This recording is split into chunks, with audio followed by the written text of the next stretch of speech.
여섯 번째 수업은 삼각형과 사각형입니다.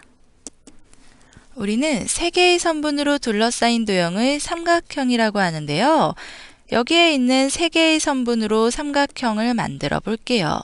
그런데 주어진 세 개의 선분으로는 삼각형이 만들어지지 않습니다. 삼각형이 되려면 5cm짜리 선분이 7cm가 넘든지 아니면 3cm짜리 선분이 5cm가 넘어야 해요.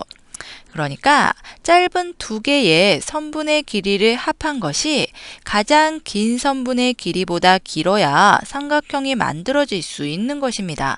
세 선분이 삼각형을 이루기 위해서는 어떤 두 선분의 길이의 합도 나머지 한 변의 길이보다 길어야 합니다.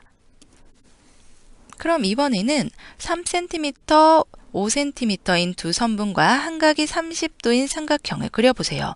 그러면은 같은 위치에 두 선분과 한각을 두었지만 서로 다른 삼각형이 만들어지네요.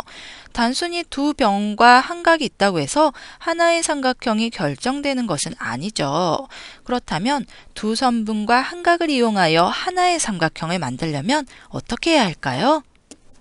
여기에 있는 그림처럼 주어진 한 각을 두 변 사이에 놓으면 삼각형은 오직 하나로 결정됩니다. 그럼 이번에는 한 변과 두 각이 주어진 경우는 어떨까요? 한 변이 5cm이고 두 각이 50도와 60도인 삼각형을 그려보면 이때도 서로 모양이 같지 않은 두 삼각형을 그릴 수가 있습니다. 한 변과 두 각이 있다고 해서 삼각형이 하나의 형태로 결정되는 것은 역시 아니네요. 그렇다면 한 변과 두 각으로는 하나의 삼각형을 만들 수 없을까요? 이 그림처럼 두 각을 주어진 한 변의 양쪽에 배치하면 삼각형은 오직 하나로 결정됩니다. 이번에는 세각 30도, 60도, 90도가 주어져 있다고 할게요. 이 세각을 가지고 삼각형을 그려보면 여기 그림에서 보는 것처럼 무수히 많은 삼각형이 그려진다는 것을 확인할 수 있습니다. 즉, 세각이 주어져 있을 때는 삼각형이 하나로 결정되지 않습니다.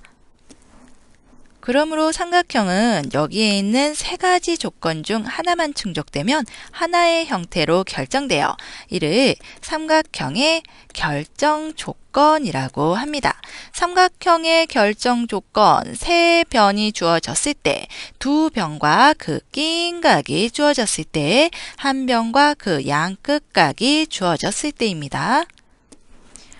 이등변 삼각형이라는 것이 있는데요. 이것은 두 변의 길이가 같은 삼각형이죠.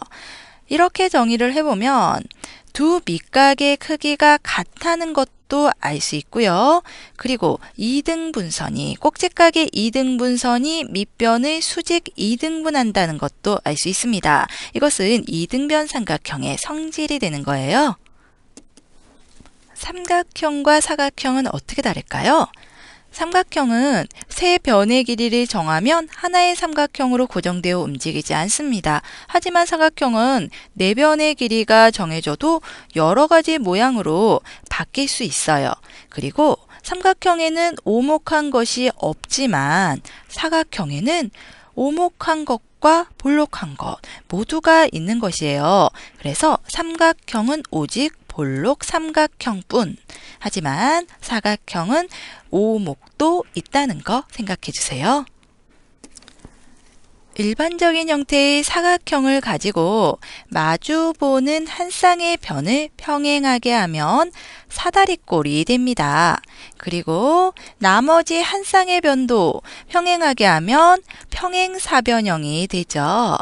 여기에서 네 각의 크기를 모두 같게 하면 직사각형이 되고요. 그리고 네 변의 길이를 모두 같게 하면 마름모가 되는 거예요.